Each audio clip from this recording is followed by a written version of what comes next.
Hello guys, this is Mike and welcome back to my channel. Sa episode na ito, tuturuan ko kayo kung paano gamitin ang Google Classroom. Bago tayo magsimula, huwag niyo pong kakalimutan na mag-subscribe at i-click yung bell button para ma-notify kayo kung meron tayong mga bagong video tutorials. Ano nga ba ang Google Classroom? Ang Google Classroom ay isang platform ni Google na kung saan ginagamit para magkaroon ng collaboration ang mga teachers at students online. Ginagamit ito ng mga teachers para makapag-create ng online classroom at para makagawa ng online classes, topics, quizzes, assignments at iba pa. Ang maganda pa dito, teachers can track the students' progress. Ayan, sa video natin ito, i-demo natin ang mga sumusunod. Number 1, create a class. Number 2, how to use the stream page. Number 3, how to create classworks. Number 4, how to use the people page. And number 5, how to use the grading tool. Sa paggamit ng Google Classroom at para makapag-create ng class, mag-open tayo ng web browser. May dalawang paraan para makapunta tayo sa Google Classroom. Una, itype po natin ang classroom.google.com sa ating URL box. Kailangan po natin mag-sign in sa ating Google account para magamit si Google Classroom. Pwede po natin gamitin dito ang ating debit account at pwede rin naman ang ating personal na Google account.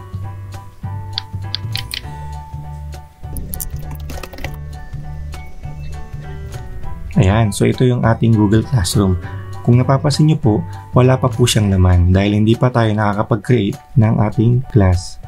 At ito rin po yung makikita ng interface ng ating mga estudyante. Kung napapansin nyo po, meron po ditong add icon or yung plus sign na kung saan pwede tayong mag-create at mag-join ng class. Dahil tayo ay teacher, mag-create tayo ng ating class. Ayan, so meron po tayo ditong pop-up message. Na ang ibig po sabihin nito, kung gagamitin daw natin sa school ang ating Google Class, mas maganda po na gamitin ang ating G Suite for Education account. Ayan, so i-check lang po natin tong box natin dito. And then, click continue. Ayan, so ito po yung unang gagawin natin. Para magamit po si Google Classroom, kailangan po natin mag-create ng class. Ayan, so dito po sa may class name, dito po natin ilalagay yung pangalan ng ating class. Ina-advise ko po na gumamit po tayo ng personalized or lagyan po natin ng pangalan ng ating class name para po mas madali pong ma-identify ng mga estudyante na class mo yung kanilang sinamahan. Halimbawa, Teacher Michael ICT class. Ayan. And then, dito sa may section, yung section ng ating class. So, example, ayan, technology section. And then sa may subject, syempre, ICT. Ayan. Doon sa may room, kahit hindi po muna natin siya lagyan. So, meron tayong class name, Teacher Michael ICT class. And then meron tayong section, technology. And then meron tayong subject na ICT. So, ang next na gagawin natin is, click lang po natin dito yung create.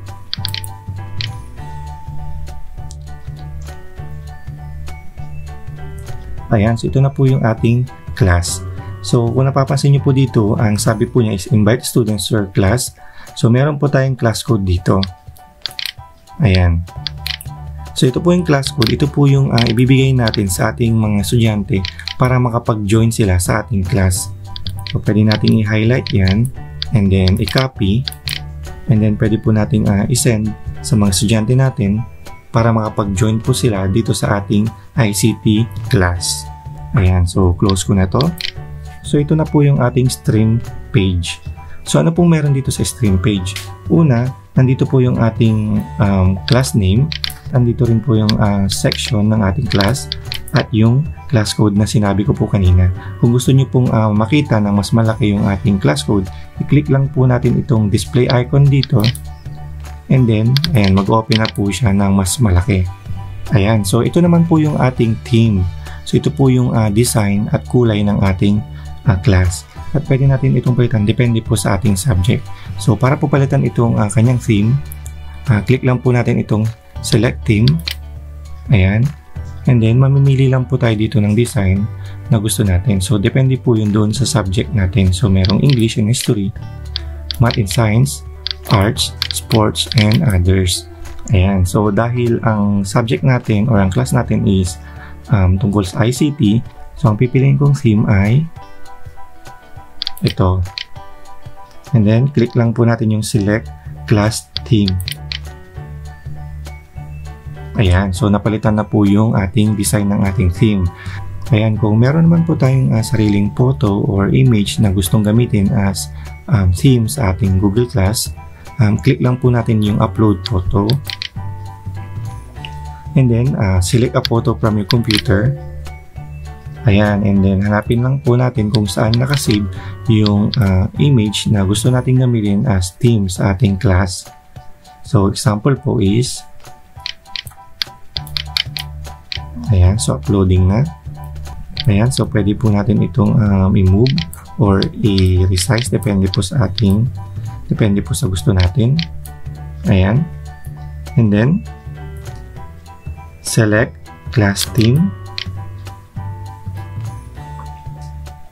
Ayan, so kung napansin nyo po is napalitan na yung ating theme. So, ibabalik ko na lang po yung na-select natin kanina. Ayan. Ayan, so dito po sa part na to, nandito po yung upcoming. Dito po natin makikita yung mga activities, classwork na inassign natin sa mga class natin. So sa ngayon po, wala pa po tayong nakikita kasi wala pa po tayong ginagawa. Ayan, so dito po sa stream, dito po sa part na to, dito po tayo usually nakikipag-communicate sa ating mga estudyante. So dito po tayo nagpo-post ng ating mga announcement at pwede rin po silang mag-reply doon sa ating post. So, halimbawa po, meron po tayong post dito or announcement. So, click ko lang po itong share something with your class. Ayan. And then, napansin nyo po, all students. Ayan. So, lahat po ng estudyante, makikita po yung inyong post pag ito po yung sinelect po natin. So, click lang po natin dito, share with your class. Dito po natin itatype yung announcement or ipopost na gusto po nating mabasa or makita ng ating mga estudyante. So, halimbawa po, welcome to ICT class.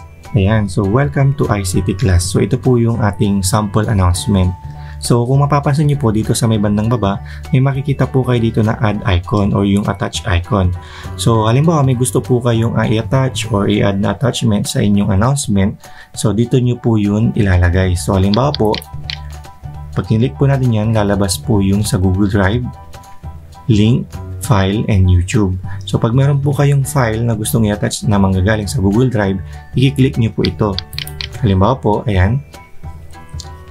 So, let's say for example, ang gusto ko pong i-attach is ito pong form na ito.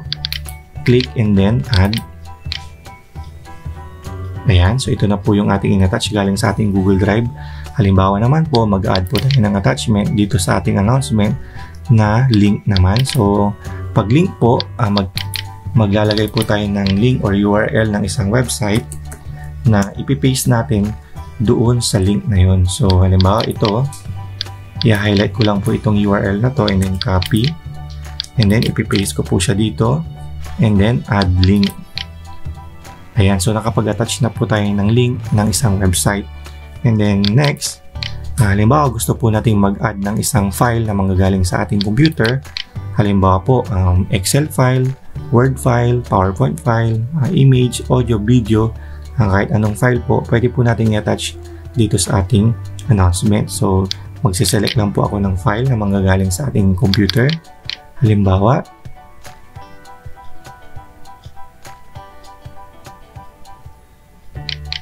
itong PowerPoint file na ito. Ayan. Open. And then, meron na po tayong in-add na isang PowerPoint na file. So, halimbawa, gusto pa po nating mag-add ng ibang file na manggagaling sa ating computer. Click lang po natin yung Add More. So, hindi na po tayo mag-add. I-upload na po natin ito. Click upload.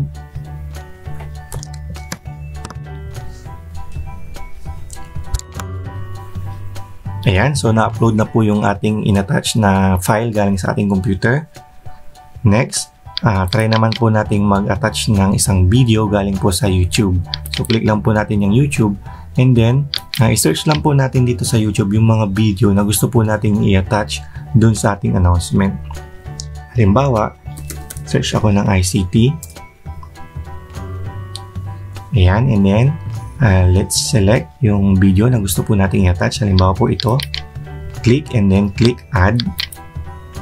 Ayan, so nandito na po yung video na galing po ng YouTube. And then, pag okay na po tayo dito sa ating announcement na welcome to ICT class, and then nakapaglagay po tayo ng mga gusto po nating attachment, pwede na po natin tong i-post. Ayan. Ayan, so ito po yung ating unang announcement sa ating class na ICT. So, ito po yung ating post at ito po yung ating mga attachment. Ayan, so try naman po natin yung ibang way ng pagpo-post po ng ating announcement. So, halimbawa po, mag-click po ulit ako dito and then, let's say for example, ito po yung ating announcement. Ayan, so we will be having a quiz on Monday. Please review the following. So, mag-attach po tayo ng reviewer para doon sa quiz nila. So, halimbawa po, isang video from YouTube. Ayan, and then select lang natin. And then add. And then, halimbawa, mag-add ulit tayo ng isang file na reviewer po nila. Ayan, so halimbawa, ayan, so pwede po nating i-upload din yung ating mga Kotobi file na ginawa dito sa ating Google Classroom. So, open. Ayan, so Kotobi file po itong ating ina-upload ngayon, yung KPUB 2. And then, click upload. Ayan, so dito po sa ating announcement na ito, naglagay po tayo ng dalawang file or dalawang attachment, isang video from YouTube at isang file po which is yung KPUB 2, which is yung Kotobi file po natin. Pwede po nila itong may open basta meron po silang Kotobi reader. Ayan, so bago natin i-post itong ating bagong announcement, so tignan natin yung mga ibang pagpipilian dito. So meron po ditong drop down arrow, click po natin yan, and then may makikita po tayo dyan na post, schedule, and then yung save draft. So ang ibig po sabihin ng post, pag click ko po yan, automatic mapopost na po agad yung ating announcement. Yung schedule naman, pag sinelect ko po yan, mag-i-schedule tayo kung kailan po nila pwedeng makita or ma-post ni Google Classroom yung ating announcement. And then yung save draft, halimbawa hindi pa po natin natapos na ma-construct yung ating announcement, pwede po natin itong i-save and then i-edit na lang sa ibang oras. So halimbawa po, subukan po natin yung schedule. Ayan. So itong announcement natin na ito na meron po silang quiz sa Monday, let's say ipopost po ito ni Google Classroom ng Friday. So June 26, ayan. And then, yung time natin is sabihin natin na 8 AM. Ayan. And then, click lang po natin yung schedule. Ayan. Ayan. So, kung napapansin nyo po, nandito na po yung ating announcement na in-schedule natin na mag-post po dito sa ating stream ng Friday. So, meron po tayong dalawang post dito. Yung ating unang announcement and then yung pangalawa na naka-schedule. So, kung gusto po nating i-edit itong ating naka-schedule na post, click lang po natin ito. Ayan. So, pwede po natin itong i-reschedule. Depende po sa time na gusto natin or date. And then, pwede din naman natin itong i-delete. So, pag gusto po nating i-delete itong ating naka-schedule na announcement, click lang po natin itong delete icon. Ayan. Ayan, so ano pa po yung ibang pwede natin gawin dito sa ating stream page? So dito po sa stream page, bukod doon po sa announcement na ginagawa natin, pwede rin po mag-reply yung mga estudyante po natin. So halimbawa may ginawa tayong post or announcement at gusto po nilang mag-reply, pwede po nilang i-reply yun dito sa may comment po. Mag-add po sila ng comment. So halimbawa po, gusto po nilang mag-reply ng thank you sir or hi, hello, ganun, kamusta? So, dito po nila gagawin yun. So, ito po, ang gamit ko po dito kasi is yung teacher account. Kaya, pag nag-type po ako ng comment,